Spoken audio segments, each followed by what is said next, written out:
Ponios ir ponai, Andrius Žurauskas.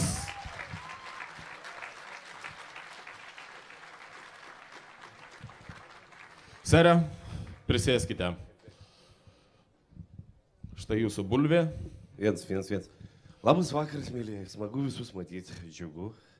Gera. Ar muštynės buvo kažkas tai, kuo tu užsiimdavai dažnai? Kuriam, iš kurio tu Kauno rajono esi kilęs? Aš esu iš Dainavos mikrorajono. Aš nežinau, kiek Dar čia yra. trys Partizanai. Aš esu partizanas. Pablokite, kas iš Dainavos. Ar ten rimtai tiek daug mušasi? Ne, tada, kada aš augau, buvo labai normalu eiti per gatvę ir sulaukti klausimo, ką pažįsti. Bet po to tu išsikraustai ir pasidarė ramus rajonas. Taip, iš tikrųjų, tada vaikystėje aš ne per daug mušiausi, o vat, kažkaip pastaruoju metu, tai vis per porą metų su policija turiu reikalų. Ir aš priminsiu, kad šis vyras yra Lėlių teatro aktorius ir režisierius. Bet tai normalu, patikėk manim, aš dabar teatre dirbu jau 18 metų. 18 metų aš privalau gražiai kalbėti. 18 metų aš turiu galvoti, ką darau scenoje. 18 metų aš privalau šypsotis ir glaustyti vaikeliams galveles. 18 metų aš buvau kalėdų senelis po maždaug 100 kartų per kalėdinį laikotarpį.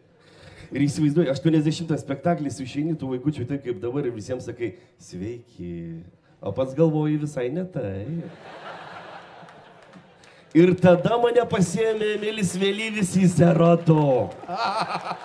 Ir aš galėjau Rudokui pjaut kiaušus. Tai buvo po 16 metų, tai buvo išsilaisvinimas. Tai buvo pats gražiausias dalykas, kad galėjo nutikti. Kai man sakė redirektas, aš galėsiu šaudyti, aš atsisakiau honoraro. Kitas baisiausias mano, kad, žinot, kada yra 80-100 kalėdų spektaklis, tugi tų vaikelių jau nebeklausai, jie visi ateina eilėraštukų tau sakyti. Ir sako tuos pačius, aš jau moku juos mintinai, jau jie yra mano pasąmoniai, tie kalėdiniai eilėraštukai. Vaikas užmiršta, aš iš karto jam pasakau, nors pas tuo metu neklausau, kažkokia pasąmoninė veikla. Ir staiga, aš labai iš karto atsiprašau, šį toks eilėraštukas toks keistas yra. Užlipa vienas vaikiukas, aš kaip visada, ko vardu, kiek metų, smagu, ką tu man pasakysi. O pats jau mintimis kažkur tai apie pavasarį. Ir vaikiukas sako, lipo žydas kopečiom ir nukrito netyčiom. Ir vaikas užmiršo. O pas mane pasąmonė dirba. Imkit vaikai Bet jau buvo vėlu, aš jau pasakiau. Tu galėjai kažką tai pozityvaus, tipo, imkit vaikai po lituką, pabučiuokit tą žyduką, tipo, ką nors, kur ką nors pozityvaus, ne. Nesugalvojau tuo metu. O pats gražiausias yra eilėraštis, kokį vaikas yra padovanojęs kalėdų seneliui, tai yra meškis mešką glamonėja. Ir už tai sena meška meškiui medų kopinėja, murmuliuodama kažką. Pereikime dabar nuo profesinio reikalo, grįžime dar prie profesinio, bet man dabar įdomiau yra kaip Vilniečiui, man įdomiau yra Kauniečio paklausti, kaip tau Kaunas? Kas yra Kaunas ir kodėl jisai yra fainas? Pradėsiu tau kaip Vilniečiui. Lenkiškai. Ne, lenkiškai ne, bet tiesiog Kaunas yra daug geriau negu Vilnius. Okay. Tai yra, Ir čia tikrai ne dėl to, kad Vilniui smirda. Ne. Ir tikrai ne dėl to, kad aš dabar galėčiau, negaliu atsikirsti, nes tipo, kur man reikia iki išėjimo pro visus šitos nuostabius žmonės praeiti. Bandyk ką nors atvirai, jūs tai kalbėk atvirai. Kaunas yra nuostabus miestas, iš tiesų aš jį labai myliu ir Vilnius, koks Vilnius. Va. Tai viskas yra tikrai taip. Padėkit man, Vilniečiai, padėkit, atvažiuokit manęs pasiimti. Ir kas baisiausia, jeigu kaunietis tai padarytų, jie atvažiuotų kauniečiai, tu Vilnių gali diskusijas kiek nori.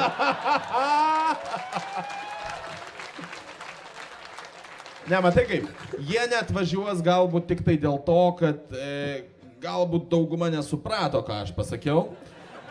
Drodzy przyjaciele from Vilna, ratujcie jego. Žinok, man sakė, jau galima keiktis čia toj mūsų aikštelį, todėl papasakosiu patį gražiausią dalyką, ką girdėjęs iš krepšinio varžybų. Man tai yra smagiausia. Kadaise Rytas su Neptūnu nedraugavo. Ir prieš metų maždaug 90 Rytas buvo nuvykęs į Klaipėdą, žaidė su Neptūnu ir Neptūno fanai visi draugiškai rėkė: Rytas bibiais, Rytas bibiais. Ir komisaras susinervino. Komisaras ten yra toks žmogelis, kuris prižiūri tvarką. Ir jis pribėgo prie pranešėjo ir sako: klausykit, sakykit, ką nors savo fanams, tai yra nekultūringa, tai dergiamų etika, prašau, kad jie pakeistų skanduotę. Tas žmogeliukas toks pasimetė šiupo mikrofoną ir sako: Mėlis ir gali, labai atsiprašau. Nedėra sakyti, būkit geri, pakeiskit skanduotę. Pautė buvo lygiai 2 sekundžių. Rytas, pizda. Čia yra tikrai, na. Linkėjimai Lietuvos Ryto fanams. Linkėjimai Lietuvos Ryto fanams iš Kauno. Rytas, pizda. Pavyzdžiui, netgi man yra buvę, kad kažkaip tai, kai žmonės tave atpažįsta, jie iš karto galvoja, kad tu jiems skolingas dalykų arba pasikėlęs. Kurie iš karto, man Panevėžy vieną kartą buvo, mes sėdėjome tokiam, yra panevėžiečių šičia? Žinote tokį fantastišką naktinį klubą Naktinis Tbilisis?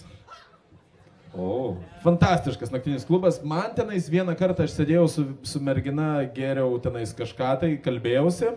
Ir prie manęs priejo bičas ir sako: Agyr, gali už tavo bobui už papų paimta, čia jau labai pasikėlęs. Tai va, graibo jisai mano panos papą ir... Ne, juokauju. Ir tada aš atvažiavau į filmavimo aikštelę, o čia, žinokit, yra istorija. Žmogus atvažiuoja 5 ryto į filmavimo aikštelę ir matau kokių 200 žmonių eilę stovinčių. Ir aš dabar galvoju, palauk, man reikės stovėti toje eilėje. Skambinu, sako, ne, tuoj atsiųsim jūsų asistentą. Ir atbėga kažkokia tai mergaitė, atbėga: Jūs Andrius Žiurauskas. Aš Andrius Žiurauskas, leiskit, aš jūs palydėsiu. Mane palydė kokius 50 metrų, perduoda kitom 2 mergaitėm. Jos pasirodo laukia tik manęs asmeniškai. Ašgi turiu sakinį filme. Tada tos 2 mergaitės mane lydi į make-upą. Make-upas tenais įvairiai, ten glosto mano plaukus, dažo, derina. 6 italai ir 1 prancūzas. Aš tik tai pertrauksiu, aš turėjau labai panašų patyrimą Vokietijoje bordelyje. Pradžio pasitiko 1, po to 2, po to 6 dažė mane. Kainavo brangiai, bet aš manau, kad tavo pabaiga buvo geresnė. Ar kitokia frazė, ko gero, taip. Tai štai, tada pasirodo, kad aš turiu ir vagonėlį vardinį. Įsivaizduok, traileris, kur užrašyta Andrius Žiurauskas. Tu įeini, vaisių padėta, įbėga mergaitė ir sako: Jums nieko nereikia. Tu jau pradedi sėdėti kitaip. Sakai, ne, gal kavos tada? Atneša kavos, po 5 minučių pasibeldžia ir sako: Atsiprašom, mums labai nepatogu, bet mes apsiskaičiavom, mums dar 1 aktorių reikėtų patalbinti. Ar galime mes jums rumšą įleisim kartu? Rumšą? Kas tas toks? Nu davai, tegul ateina rumšas. Įeina rumšas, tada mane dar kažkur tenais, nu ilgai. Ir galų gale sako: O dabar mes jūs vešime į filmavimo aikštelę. Na gerai, įsėdu į tą kažkokį automobiliuką ir nemeluosiu, neveža nuo čia iki Rotušės. Išlipu, o žmonių pasirodo, kad tie keli šimtai tai yra masinė scena ir ten filmuojama maždaug ar 12 kamerų vienu metu. Balkonskis joja per Rusiją, viskas jo akimis, ką Balkonskis mato ir aš esu vienas iš tų 200, tik tai tiek, kad turiu dar sakinį. Ir žinai, na, viskas gerai, man sako, jau aš pasakau tą frazę angliškai, numetu tą deglą ir bandau žiūrėti, kur čia tie plojimai, kur čia to reakcija ir kažkaip visiems dafenė. Aš prieinu prie režisieriaus padėjėjo, nes režisierius labai užsiėmęs ir sakau: O aš čia gerai visą tai padariau? Ir jis ilgai mane žiūri. Bet jūs profesionalas? Jo. Daugiau klausimų neturiu. Ačiū. Mano tas nutikimas bordelyje irgi lygiai taip pat baigėsi. O jūs profesionalas? Aš paklausiau, ar aš čia gerai viską padariau, sakau, jūs profesionalas, sakau taip, tada sakau, viskas tvarkoja. Va, tai buvo pirmas filmas ir paskui aš labai laukiau, kada jis išeis į eterį ir, žinokit, tada yra labai smagu. Tada tu žiūri filmą ir sakai, tuoj mane rodys. Va, mane rodė jau. Pirmame Zero, man atrodo, tavo moteris papus kažkaip tai, kad jie išpjovė papus, ar ne? Čia antram išpjovė papus. Čia antram išpjovė. Pirmam aš laižiau automatą. Pirmam tu laižiai tomatą. Automatą. Kalašnikovą ėmiau. Ir kaip? Sexy shit? Neturiu su kuo palyginti. Tu ką, automatų nelaižės daugiau, ar kas čia pas tave blogai su gyvenimu? Tai va, kur, hei, jeigu tu nugyveni gyvenimą ir nesi palaižęs bent 4 automatų, man atrodo, kad negyvenai. Jūs nepaminėjo dar, kad ekskursus dirbot ir aš su jumis važiavusi 3 keliones ir jūs labai gerai mokėdavot saksofoną padaryti. O kur tu važiavai su juo? Ir ar ekskursijoje buvo daugiau nei tik tai jūs dviese? Ten daug vaikų buvo. Vartykis. Jinai turi svajonių. Jinai turi. Bet viena iš jų jau išsipildė. Aš jai 3 kartus rodžiau saksofoną. Kiek krypstame į labai tamsią vietą, ne? Okay. Bet mes grįžtame prie to paties. Moteris pasakė, kad dabar jau moteris pasakė, kad tu labai gerai moki padaryti saksofoną. Ar galėtum, nežinau, mums padaryti saksofoną? Ar čia po vieną reikia? Aš nežinau, kaip daromas saksofonas.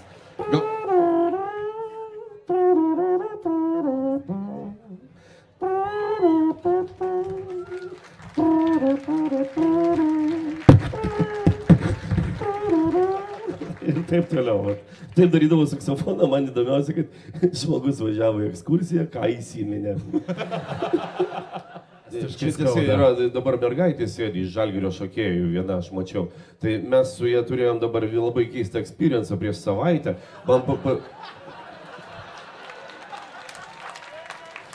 Ja.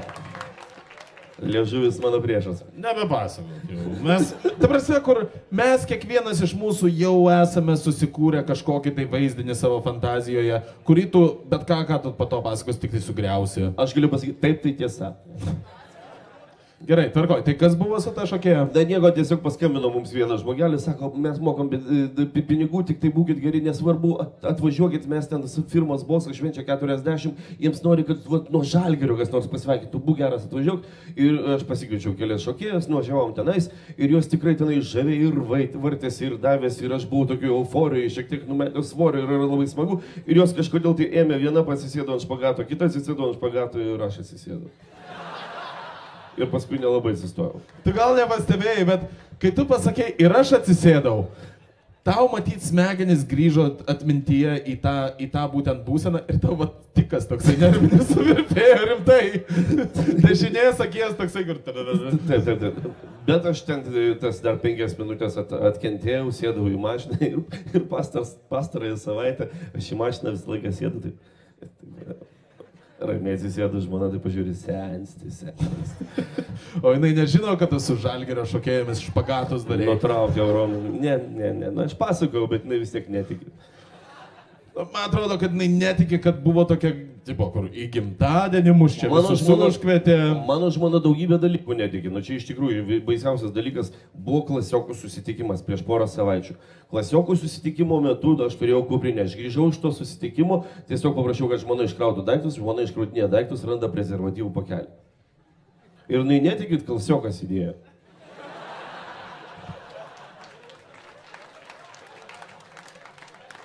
Aš jai bandžiau aiškiai rodyt, netikėt. Ar tu vienas iš tų vyrų, kur mes vyrai turime tokį dalyką, kad tipo, kur duoti moteriai telefoną savo, tipo, kur jinai sako, mano išsikrovė, duok paskambinti. Ir tas jausmas toksai, visi bičiai žino tą jausmą, kai duodi moteriai savo telefoną ir tu jautiesi lyg davėjai ką tik ginklą 5-mečiui. Tai tas toksai, kur, čia skambina, tiesiog kalbėk ir po to iš karto man atiduok. Tiesiog, čia nelys. Tu irgi vienas iš tų vyrų, kuris Ne, turi aš- kas slėpti? Ne, aš ramiai, aš visas jas vadinu skaičiais. Kas čia, numeris 2? Ir O čia- tau ko gero nereikėjo šitą pasakyti, nes tau dabar reikės pervadinti visus skaičius savo telefone. Vadinsiu į 3. Ok, ar mes dar turime klausimų? Klausimas nuo Žalgirio šokėjas, ar galėtume dabar abudu iš špagatą atsisėsti? Ne. Kodėl? Mieloji, ne, aš jau prieš savaitę atsisėdėjau. O aš Bet Žalgirio šokėjo špagatą pamatyti aš norėčiau. susitinkam, Ateik, mieloji. susitinkam afteryje. Ateik, mieloji. Žalgirio šokėja. Kauno Žalgirio šokėja. Ponios ir ponai, Kauno Žalgiris. Va. Nu, ateik, brangioji. Ne, tikrai ne, žinok, aš po to ir taip dabar vaikštau taip pavaizduot. Gerai, nu, aš tave palaikysiu už rankos, o aš pavaizduosiu.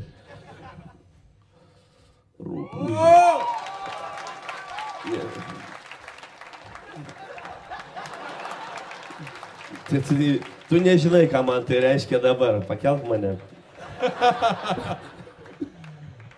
Kauno Žalgirio šokėja. Kauno Žalgirio šokėja. Taigi va, pirmas pastebėjimas, jūs tai gražios kojinės. Kauno meras. Čia yra Kauno mero garbiai, nes jisai dėl to, kad Vilniečiai jie atseit išdavojo, kad atseit su dryžuotam kojiniam. Aš dabar irgi su dryžuotam kojiniam ir visą laiką solidarumui su Kauno meru.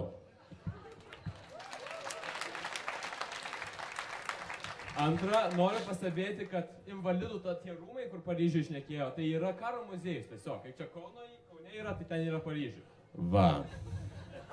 O dar norėjau pastebėti, kad tipo, tas, kur tenais dar sakėte, faktai, tiesiog, kur aš dalyvauju protų mūšiuose ir aš žinau, kad tiesiog, kur šitas dalykas, ok. O dabar klausimas. Bet tu žinai, kad čia klausimą tiesiog reikėjo užduoti, ok? Jo. Nu, reikia išnaudoti eterio laiką. Ačiū tau. Bet tu žinai, Turi kad... akademinę valandą, varyk. Gerai, trečia. Čia vadinasi žmogus, Invalidų rūmų pirmajame kambaryje. Žmogus, kuris nepraeitų realybės šou castingo. Ok, taigi. Trečia. Kaip pavyko... Kaip pavyko... Ne viena iš priežasčių, nes jis nemoka skaičiuoti. Taigi. Kaip pavyko prisimazinti prie Kauno Žalgirio komandos balso? Prisimazinti. aš Pabandyk žinai, dabar kad- pats dar kaip nors pasakyti. Broli, aš tik tai norėjau tavęs paklausti. Ar tu žinai, kad čia transliuoja gyvai visai Lietuvai? Puiku. Ir kaip tau pavyko prisimazinti prie mikrofono?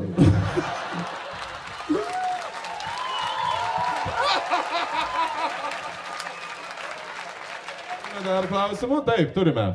Labas vakaras.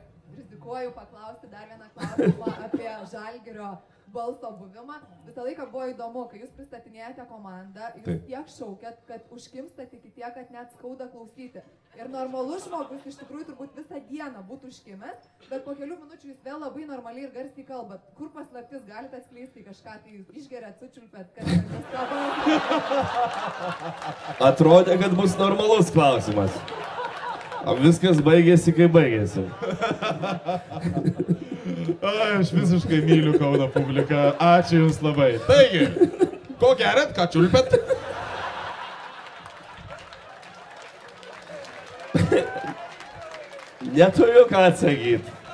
Neturiu ką atsakyti. Ir užkimstų visko būna, bet nečiulpiu. Turime. O, jau toksai hitras Ne, žvilgsnis. aš tą hitrą žvilgsnį pažįstu. Čia namai, kur širdis mano sūnus. Čia tavo Aleksandras sūnus? Kleinas. Taip, aš kol jis dar neužklausė klausimo, aš galiu pasakyti, kad atsistok, Aleksandrai, būk geras. Pablogit Aleksandrui visi. Vat, Čia Aleksandras. Čia yra, ne, Aleksandras Kleinas. Čia yra irgi tas gražus jo, Aleksandras Didysis, mažasis. Aleksandrai, aš tik labai trumpai. Viena scena buvo mūsų su Aleksandru, kur scenarijui buvo parašyta. Sūnus kerta... Tiesiog ir noriu užduoti klausimą, ar tiesiog kada gavai nuo ryto fano į akį, žinai. O, ok. Ir man žiauriai patiko publika, tarp kitko. Taip. Kur visi atsisukę, va ypač va šičia, va, kur visi atsisukę klausosi taip.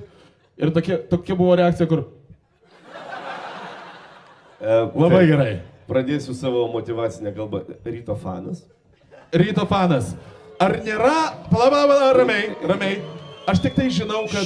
Dirba Kauno valstybiniam nacionaliniam dramos teatre. Pala, ar aš gerai žinau, bet Kaune, man atrodo, buvo sukurtas toksai posakis, kad geriau dukra be svajonių negu sūnus rytvanis.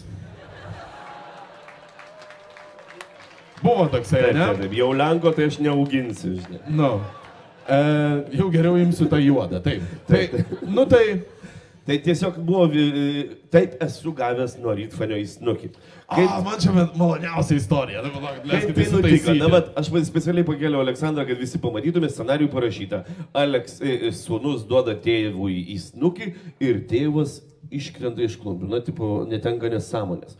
Ir stovi visą filmavimo aikštelį ir sako, baig, nu čia nesąmonė, negali Aleksandras Žiūrausko išjungti. Pažiūrėk, koks Žiūrauskas ir koks Aleksandras. Nu, taip nebūna. Normalus tus, Aleksandras. Normalus tus. Ir pasirodo, prasidėjo tas filmavimas, mes vieną dublį padarėm ir kadre atrodo, kad jau labai tas kumštis toli nuo veido. Antrą dublį, gal arčiau, bet... O ten prasidėjo viskas to, kad Aleksandras pirmiausia turi mane pastumti, o paskui jau tvoti. Aš sakau, Aleksandrai, būk geras, padarom taip, tu mane pastumi, ne iškart tvok. Pastumk, palauk, kol aš vėl atsistosiu, eisiu prie tavęs ir tvok. Taip ir nutiko, nualpau. Aleksandrui skilo kas tenais rankos pirštas. Man ištino snukis. Davė mėsgalį tokį šaltą gerai, kad radom ten tropelį ir aš ten valandą stovėjau su tuo. Ok, draugai, mes dabar turime unikalią galimybę pakartoti tą sceną taip, kaip turėjo būti. Ar mes norime ją pamatyti? Stop. Ar jūs tikrai, mėly kauniečiai, norit pamatyti, kaip rytfanis duoda man į snukį? Ne, bet dabargi ne iš tiesų. Aleksandrai, kviečiame tave į sceną. Pablogite Aleksandrui! Ačiū tau, Justai. Kitas tu. Pats parašiau klausimą. Tai va, draugai, dėmesio, tai yra filmo scena. Tai yra filmo scena. Taip, kad žiūrėkit, čia dabar mokysiu action movie. Taip, jeigu kamera yra tenais, vadinasi, žmogus, į kurį trenkiamas, stovi grinai prieš kamerą. Tas, kuris trenks, yra šiek tiek už jį. Įdant, trenkdamas, uždengtų nuo kameros mane. Tai yra vienas iš būdų. Kitas būdas yra man stovėti iš čia. Taip, kad publika nepasi... Aleksandrai, tu mane dabar pastumsi. Palauksi. Ir aš kažkaip... Nežengti į priekį. Man jau patinka. Sūnau, varyk. Va.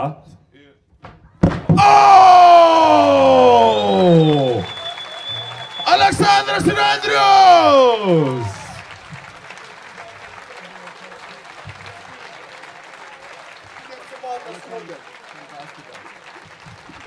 Draugai, pablogite Aleksandrui dar kartą. Ir žinot ką, lygiai taip pat kaip ir rytas negerai buvo kertinė frazė, kurią mes užbaigėme pirmą dalį. Man atrodo, kad mes negalėjome užbaigti antrosios dalies geriau, ne?